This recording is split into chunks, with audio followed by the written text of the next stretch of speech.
I think I should give a little bit of background because you're probably wondering what the heck is an evolutionary biologist doing speaking at our conference.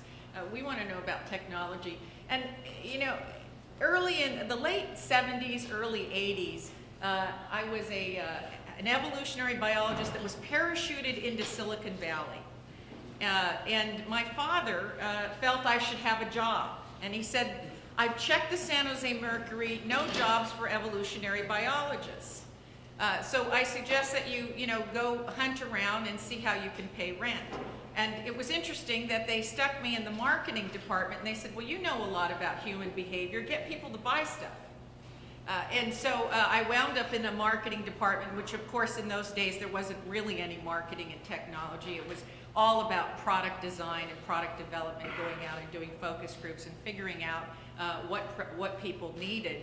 But that didn't seem to bother the engineers. They made stuff that people didn't even know they needed. So it was an interesting time. But what I became disturbed at, I'm almost 60 years old, and I'm going to tell you that what began to bother me was the pace at which complexity was changing. We were manufacturing in picoseconds, making new discoveries every minute of every day. This is Eric Schmidt, and he says that over the weekend we will generate as much information and data that is essential to our jobs as we did from the dawn of humankind to year 2003.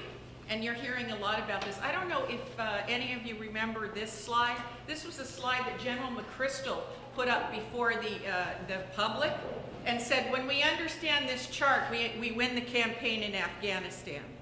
Does anybody have a problem with that? I happened to be in the press room and everyone put their pens down in the media and said, oh, geez, you know, this is impossible. I can't possibly understand that. This is the Defense Acquisition Purchase Order process. This is the Affordable Health Care Act, and I had to look a long time to find one slide that it would all fit on. It's about 386,000 words. Our entire U.S. energy bill is about 157,000 words. So what did the information age do for us? It allowed us to produce lots of data really fast, distribute it really fast, and store it.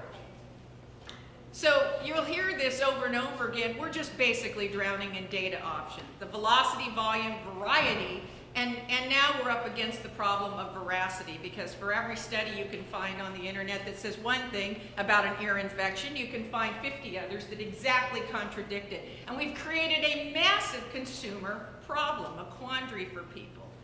But biological evolution, this spacesuit that you and I are all trapped in. President Obama is trapped in it, your gardener is trapped in it. We're all trapped in essentially the same biological spacesuit. It frequently requires millions of years to make any kind of evolutionary change. So I became very interested in what was happening between the acceleration of technology and the fact that our brains were going to substantially change at all. And I discovered that there were 3 symptoms which occur in every civilization since the dawn of mankind, when technology, systems, regulations, laws become too complex for the human brain to be able to understand. And that is, the first step is we become gridlocked. We become unable to fix our problems. We know what they are. We certainly know there's a drought in California. We know the forests are turning into tinder boxes. We certainly know all of these things, but despite knowing all these things, and by the way, having a technological solution for every problem that ails us in society today, we become gridlocked. Now, I spend a lot of time with venture capitalists and with startups, and I will tell you that you cannot name a problem, a social problem, that we don't have 5,000 solutions for. But society doesn't seem to be able to move on. And this is a curiosity, because every civilization and organization, including your companies, reaches a cognitive threshold. And the reason is because the rapid pace of progress is happening in less than picoseconds, and the slow pace of evolution, our ability to physiologically adapt to change, is very, very slow. And that uneven rate of change between biology and complexity causes a dangerous gap to occur. Now, you probably put evolutionary biology way behind you in high school or college and forgot all about it. You forgot to be a human being because you went to work, and work doesn't really want you to be a human being. It would prefer you act more like a computer, work very efficiently, and take very few breaks for exercise, eating, and going to the bathroom. I frankly have eliminated all those things, and I can talk to you about that later. The last evolutionary milestone we experience as human beings happened approximately about 4 or 5 million years ago. We stood upright. When we stood upright, suddenly we could see and smell our enemies from very far away, but we didn't know what to do. We didn't know to run, hide, try to attack them, kill them, eat them. We had no idea.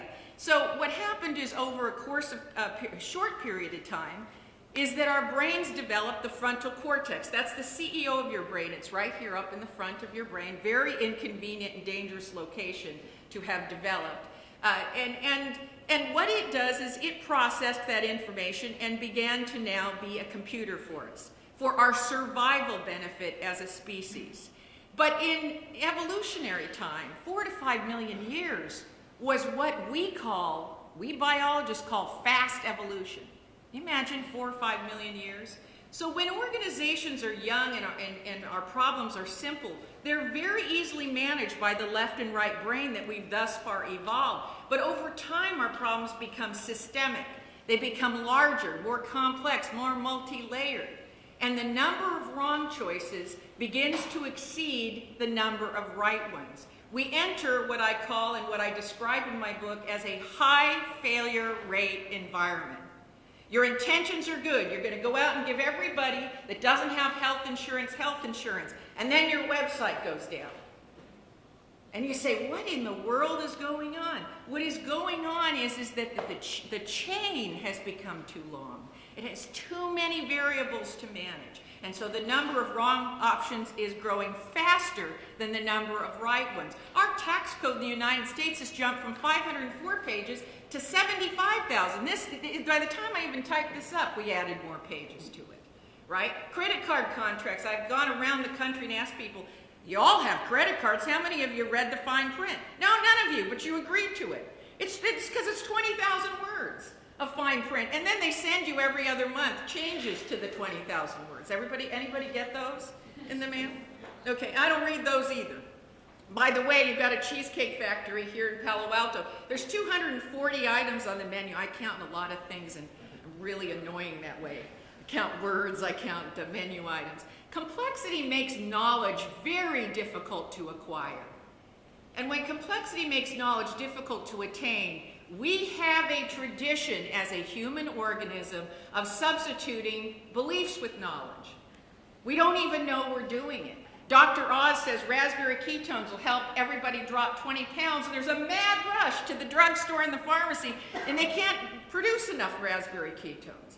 A rumor gets out about a certain technology, and you can't give it away for free. So we're sort of subject to these viral, inconvenient lies and misunderstandings, and then we have to dig out from under that. Now, what is a belief? I'm not talking about religious beliefs. I'm talking about anything that is unproven. If you can't prove it, it's a belief.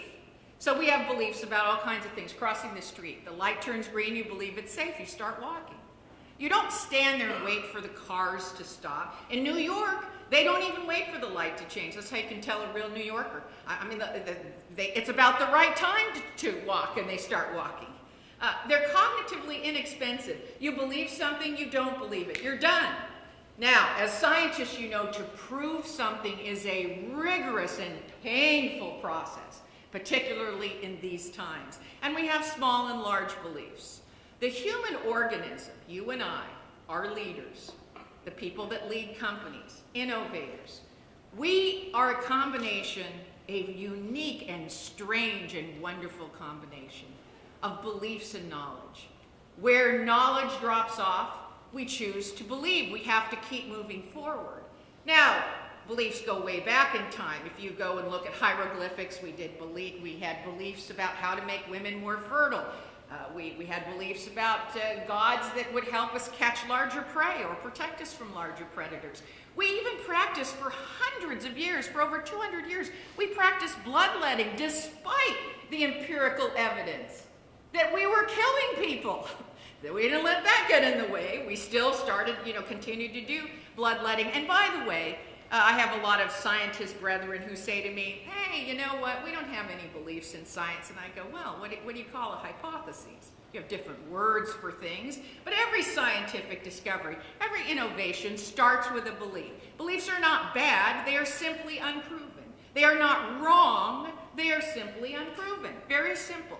We now know that civilizations and organizations do very well when there is an accommodation for both beliefs and empirical fact, when both exist side by side.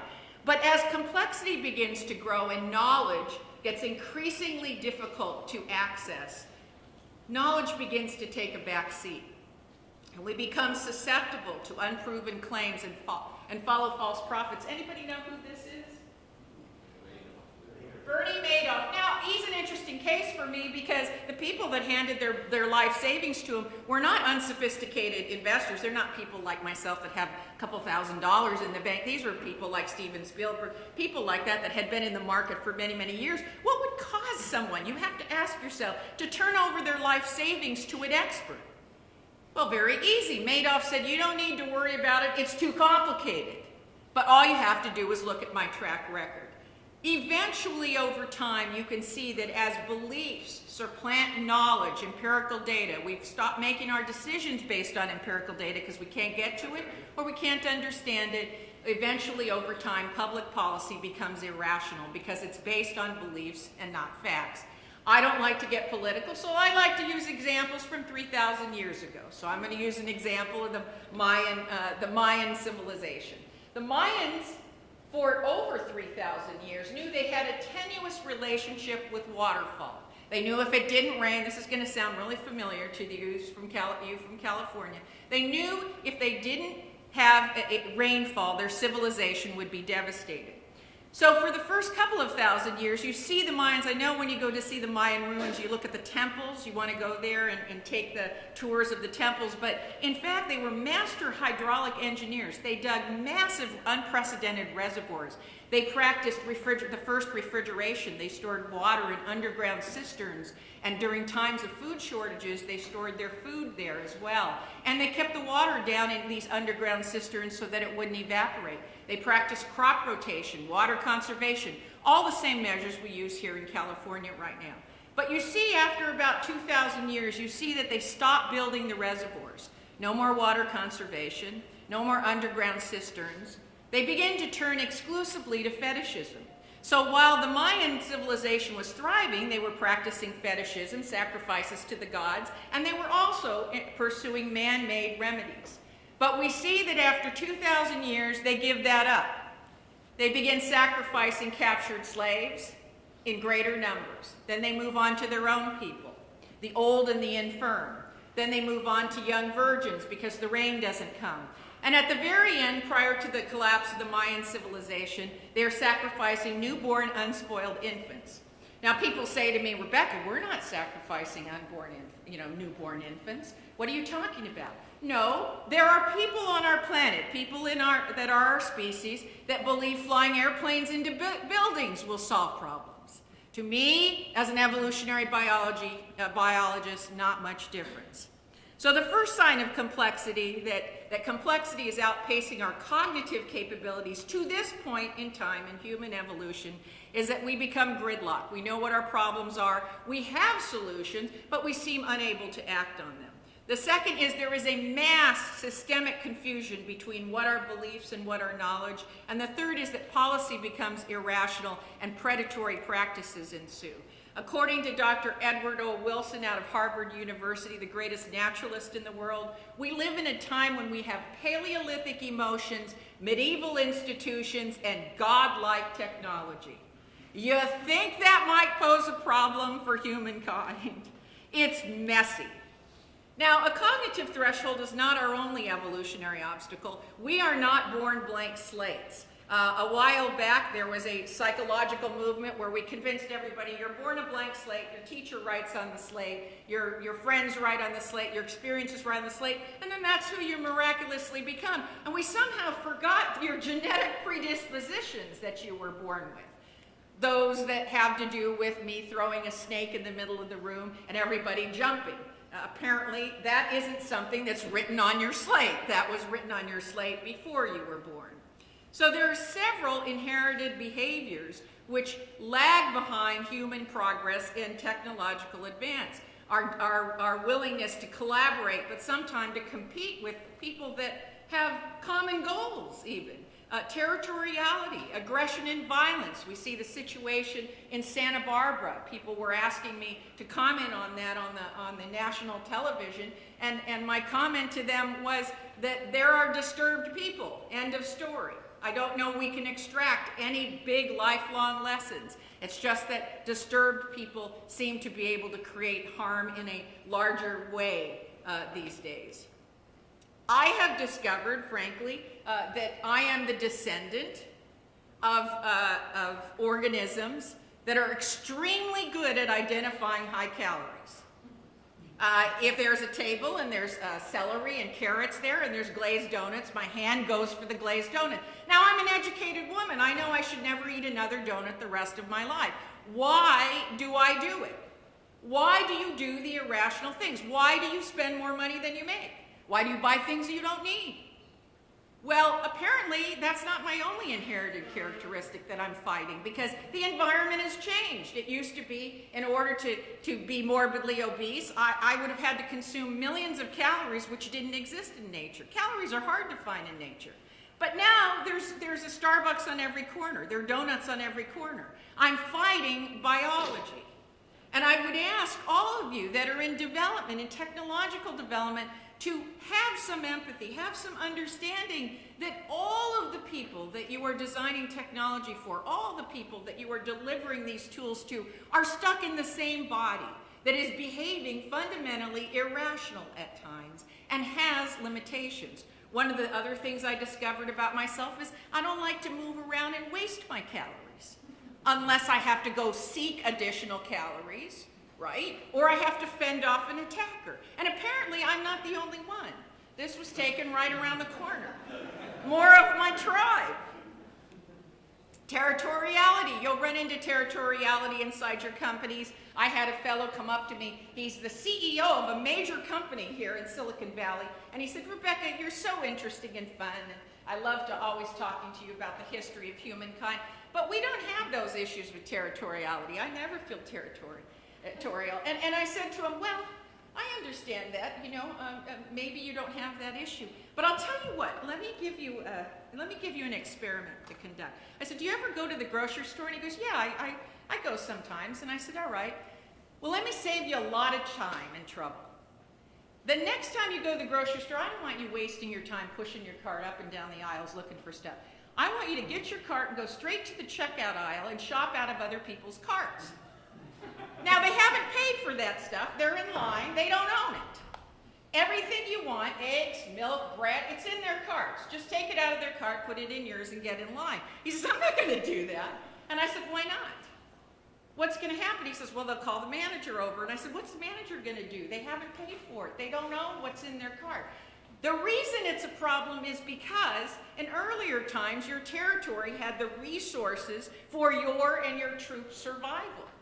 And in a grocery store, it doesn't matter that it's modern times. That cart is yours. And if somebody ever comes over and accidentally starts pushing your cart, you're all, hey, that's mine. No, it isn't. You didn't pay for it.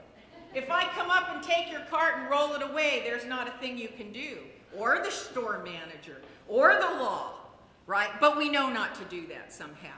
It's also the reason that man-to-man coverage works and zone coverage works. We're designed by nature to protect a zone. We're designed by nature to protect those we love, those that are in our troop. I've been working with the Salinas Police Department, who many of you have heard has had riots down there right now, on how they assign police officers.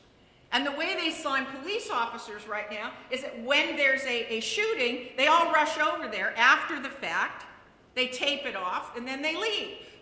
And no police officer is assigned to any particular area. So they have no territory and no one that they know to defend. It doesn't work. What works is Rudy Giuliani saying, this is the beat cop for this block in Times Square, right? And when you come on your shift, you go in and you let every shopkeeper on that block know that you're on duty. And you know what the shopkeeper started doing? Giving them coffee. So glad to see you, sir. Right? Here's a picture of my daughter. I'm leaving early today because it's her birthday. They started to get to know the shopkeepers. No area in the United States was scarier to go to than Times Square, and those of you my age know that. And it was cleaned up literally in under 12 months. Our biological response to short-term danger. Bear in mind, physiologically, if I throw a snake in the room, you're designed fight or flight.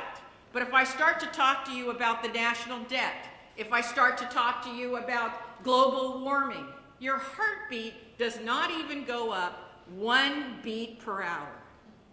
That's why kids don't care about Social Security. They don't care about saving for retirement. Don't bother, I got 2 kids of my own.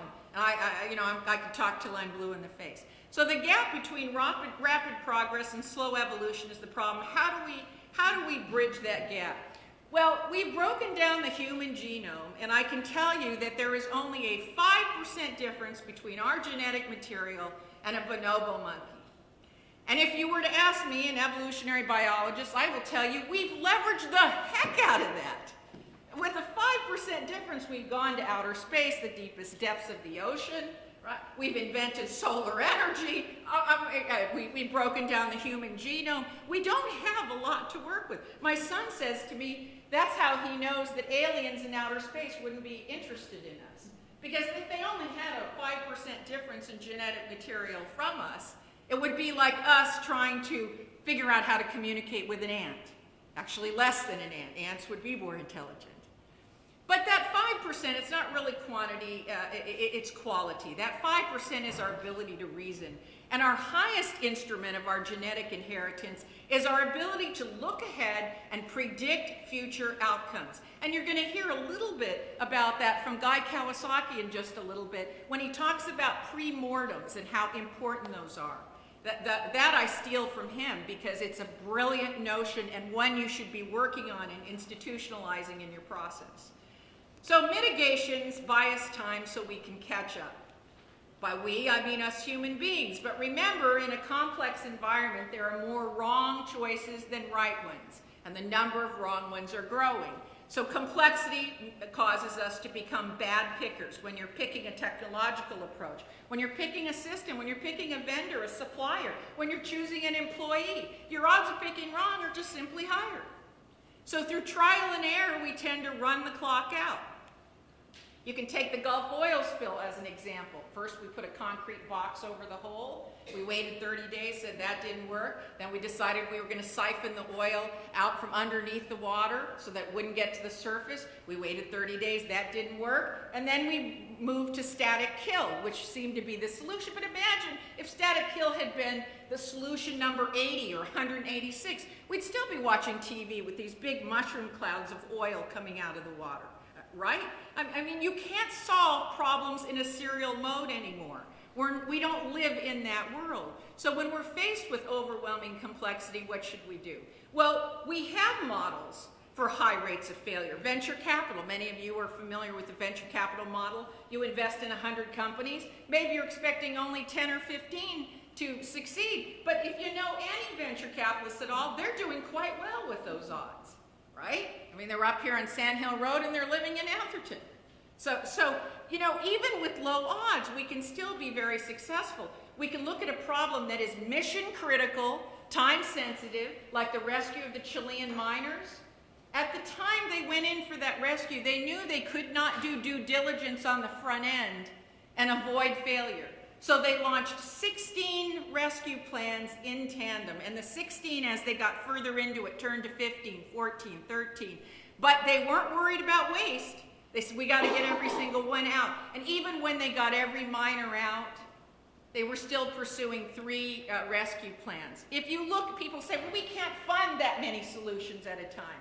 The aggregate amount of money and human resource, human capital that you invest in that strategy is exactly the same as arguing in a conference room forever and ever and trying to pick the one on the front end. Make no mistake, that argument doesn't fly with me. We can't pursue multiple solutions. We can't fund multiple projects. I go into many companies across the United States and show them it will cost them not $1 more to start opening the funnel of solutions and ideas on the front end and narrow down as you go by not giving second, third, fourth round of funding to those solutions and those projects which don't produce empirical metrics. So I'm going to give you one little reminder that in nature, which I'm a specialist on, any drive toward singularity, toward a single approach, toward a proprietary approach, is a drive toward extinction. If you take nothing away from my talk today, please take this away. If you are driving toward singularity, single platform, single solution, if you're beating others up and saying, no, mine gets all the money, my solution, my way, my way, my way, you're wrong. You're headed toward extinction because you're making yourselves vulnerable. Efficiency is often a dangerous drive toward singularity because you start to remove redundancy. And this is the scariest thing that's going on right now in technology, as I see everybody try to trim, and can't tell the difference between what is waste and what is necessary redundancy. And this is where analytics and big data steps in. It's technology that really addresses complexity. Here are some statistics and some quotes from IDC, but I'm going to move along because we have limited time today. Really, to me, big data is the marriage of artificial intelligence and business intelligence. And just a moment, we're going to meet Steve Beer from IBM. We're very fortunate to have him today. He's a longtime veteran of IBM, and he's going to be talking about their Watson program, or their Watson system, which, as you all know, beat the top contenders in Jeopardy. Does everybody know? Did everybody watch that? The Watson versus Jeopardy. And that was really the beginning of Watson as a big data system, which is now being used in financial institutions, ERs of hospitals, agriculture, everywhere.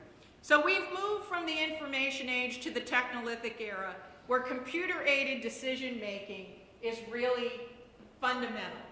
If companies are not moving toward that, they are doomed for extinction. They cannot manage or handle the load of data, which even Eric Schmidt says is too great. So to succeed in a high failure rate environment, you want a diversity of solutions, use the venture capital model, expect failure, fail fast, fund many solutions, assign clear metrics to them, and then don't allow second round funding for those that prove no viability. Leverage big data technologies and combine those with mobile and interactive technologies, crowdsourcing, and then avoiding belief-based policy, HIPPO, the highest paid person in the room's opinion. You've all heard about that, I'm sure. Mitigations buy us time, but ultimately the real solution is physical adaptation, and you are living in the golden age of neuroscience. If you work for a company or you are doing research where you are not incorporating neuroscience, you've missed the jackpot. Because it's the first time in our government's history that we have funded a project to map the human brain.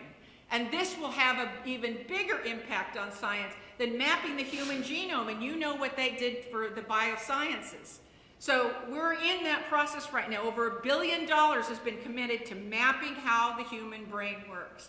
We now know that there is a third form of problem solving which is emerging in the human brain. You can't do it all the time. It comes on like a freight train. You wish you could have insights all the time.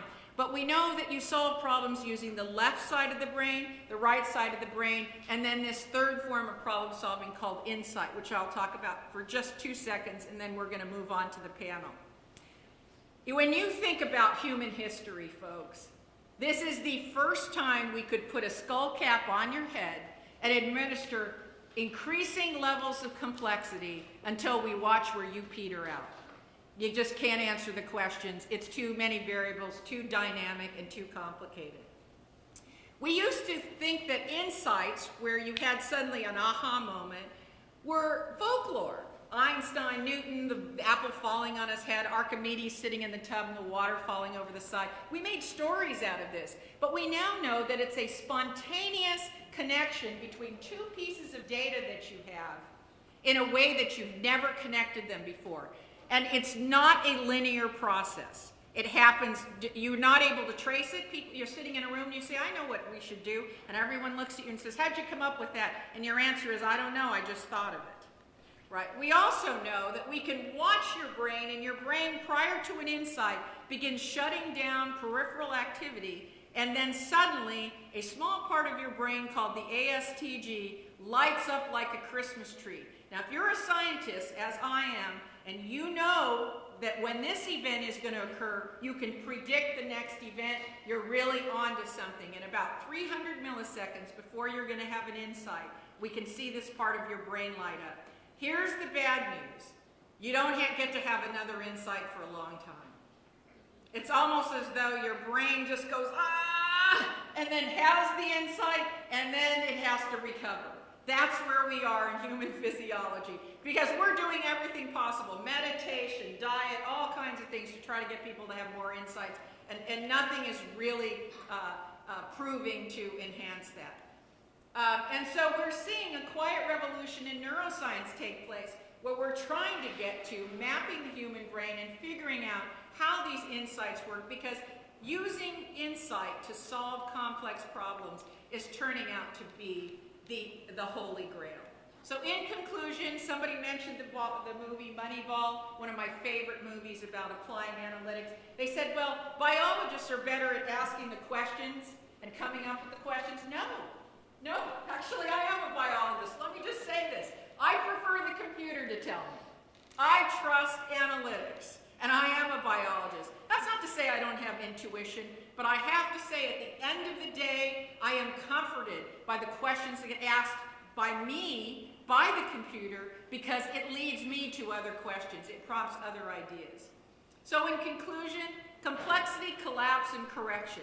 In a thriving society or a thriving organization, we accommodate beliefs and knowledge, and we know the difference between the two. But then what happens is complexity begins to grow. We hit a cognitive threshold.